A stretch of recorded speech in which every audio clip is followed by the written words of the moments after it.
Tell me a little bit about the project, how you got involved, because you have quite a pivotal role behind the scenes, if you like.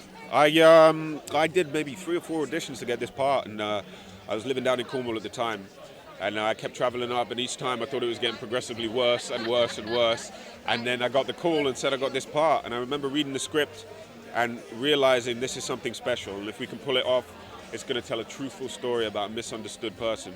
A legend, and we really have. I think we've really pulled it off. And I got to the read-through. I remember we were all sitting around. We started reading it, and I realized everybody's there for the right reasons. You know, everybody's trying to make this truthful piece of work, and it really comes across. I mean, your character, when we first meet him, he's kind of undecided as to whether it's going to work, whether she's still got the chops. But you see as she's going, the backlash she has to deal with, and everything that she has to deal with from the fans, and you know, struggling with her voice and everything else. But your character's kind of a nice shoulder for her in many ways. I mean, did you feel that in the script that this was a very kind of true relationship of the two at the time?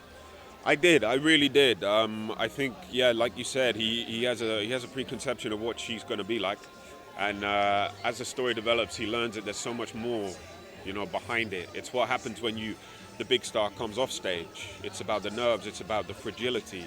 And I think he sees that more than most, and he's kind of the silent hero in a way, and he's there to look after her, and he realizes how best to deal with her, even if it's unspoken. And I think that's a really beautiful relationship, and one I really wanted to tell, and to get to work with Renee to do it was, I mean, a dream. As you mentioned her just then, I mean, she gives an amazing performance. Have you seen the film yet? Because there's so many people I saw it a couple of weeks ago. Yeah, I mean, you're in for a treat. You're in for an absolute treat. It's almost, talking to the producer a second ago, it was almost like the film doesn't start with Renée Zellweger. It almost starts with Judy Garland, because she's so good and she disappears so much into it. What was it like being around her when she was performing, when she was on that stage where you were, you know, feet from her, if you like? It was surreal. I mean, she first and foremost, she's the most amazing person, and genuine and lovely and welcoming. And as an actor too, there's a reason she's the best, you know. And I remember when I was on stage, I sat there during rehearsal when I was playing piano, and she was singing, and I just looked up, and you know, I was in my tux, and I saw the band and the lights, and just Judy Garland was standing there, and she was singing, and I was transported back to the '60s, and it was the most surreal, beautiful moment I've experienced in my career, and an absolute joy to be able to do it with Renee. And next for you as an actor, forgive me if IMDb is incorrect, blame IMDb, but you're part of the Witcher TV show? No. You're not? I'm joking, I am. You are? See, you don't doubt yourself, man. Oh, hey, I try and do my job as well as I can. Hugely exciting for so many people. Yeah. Henry Cavill in the lead, who you know, Instagram. He's been keeping us up to date on Instagram about what he's been doing, and his white wig and everything else. What's it like being on that set? Because it's a Netflix show, and it looks like a very big budget. What's it been like to be in a different environment?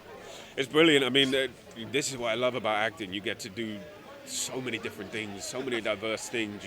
You can be any character at any point, at any part of the universe. It's the most amazing job in the world. And to go on the Witcher set, I mean, it's vast and it's huge, but it's still like this. It's all about the relationships. It doesn't matter how big your universe is. It doesn't matter how legendary your character is. It's about personal relationships, and that's what makes a great piece. So for me to be part of this, to be part of The Witcher, I mean, I'm so grateful, and I'm so excited for people to see them. I'm excited to see it as well. Listen, thank you so much for your time. Absolute pleasure. Have a good evening. Thanks so much. Ladies and gentlemen, you're watching Hey You Guys! Hey You Guys, huh? Hey You Guys. Is that from the Goonies? It is indeed, yeah. Nice. Hey You Guys!